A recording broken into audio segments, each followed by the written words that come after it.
Hi. మన భారతీయ కుటుంబాల్లో ఆస్తి విషయాలు తరచుగా చర్చకొస్తూ ఉంటాయి. ముఖ్యంగా కోడలి స్థానం గురించి. అసలు అత్తమామల ఆస్తిలో కోడలికి ఎలాంటి హక్కులుంటాయి? రీసెంట్ గా ఇచ్చిన ఒక తీర్పులో సుప్రీంకోర్టు ఈ విషయం మీద మరింత క్లారిటీ ఇచ్చింది. వైవాహిక జీవితంలో కోడలు తన భర్తతో కలిసి ఉండే ఇంట్లో ఆమెకి ఉండేందుకు పూర్తి హక్కులుంటాయి. ఆ ఇల్లు అత్తమామల పేరుతో ఉంది కదా అని ఆమెని ఇంట్లోంచి గింటేయటం చట్ట విరుద్ధం. భర్త బతుకున్నంత కాలం అత్తగారింట్లో ఆమెకు షెల్టర్ ఇవ్వడం అనేది చట్టం ఆమెకిచ్చిన హక్కు. ఎలాంటి లీగల్ యాక్షన్ లేకుండా కోడల్ని ఇంట్లోంచి బయటికి పంపకూడదు. ఇక అత్తమామల ఆస్తిపై కోడలికి హక్కు ఉందా అంటే లేదనే చెప్పాలి.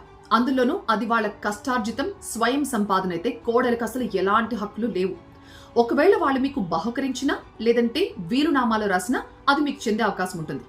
ఇక భర్త పూర్వీకులు అంటే మీ అత్తమామల తల్లిదండ్రుల నుంచి వచ్చిన ఆస్తులు ఏవైనా ఉంటే గనక దీని మీద మీకు డైరెక్ట్ గా హక్కు లేనప్పటికీ భర్త త్రూ పరోక్షంగా దీని మీద మీకు హక్కు ఉంటుంది. అయితే అది భర్త బతికున్నప్పుడు మాత్రం క్లెయిమ్ చేసుకోలేరు. ఇక స్త్రీధనం విషయంలో కూడా రూల్స్ చాలా స్ట్రాంగ్ గా ఉన్నాయి.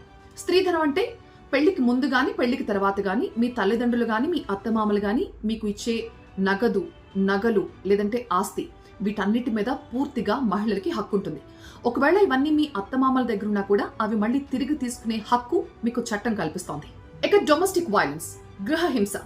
మహిళలు శారీరకంగా, మానసికంగా, ఆర్థికంగా వేధింపబడితే చట్టం వాళ్ళకి పూర్తి మద్దతిస్తుంది. మహిళలు భర్త చేతిలో గాని అత్తమామల చేతిలో గాని బాధలు ఎదురైతే సెక్షన్ 498A కింద వాళ్ళు శిక్షార్హులు. అంతేకాదు భర్త నుంచి మీరు భరణం పొందొచ్చు. దీంతో పాటుగా మీ పిల్లల చదువుకి, వైద్యానికి సంబంధించిన ఖర్చులు కూడా మీరు పొందొచ్చు. ఇక తల్లిదండ్రుల ఆస్తి విషయంలో 2005 హిందూ వారసత్వ చట్ట సవరణతో విషయాలన్నీ కూడా మారిపోయాయి. పెళ్లైన కుమార్తెలకు కూడా కొడుకులతో సమానంగా ఆస్తి హక్కులు ఉంటాయి. పెళ్లి అయినంత మాత్రాన కూతురికి సమాన హక్కులు లేవు అనడానికి వీల్లేదు. ఈ తీర్పు అనేక కుటుంబాల్లో ఒక మార్గదర్శకంగా నడుస్తోంది.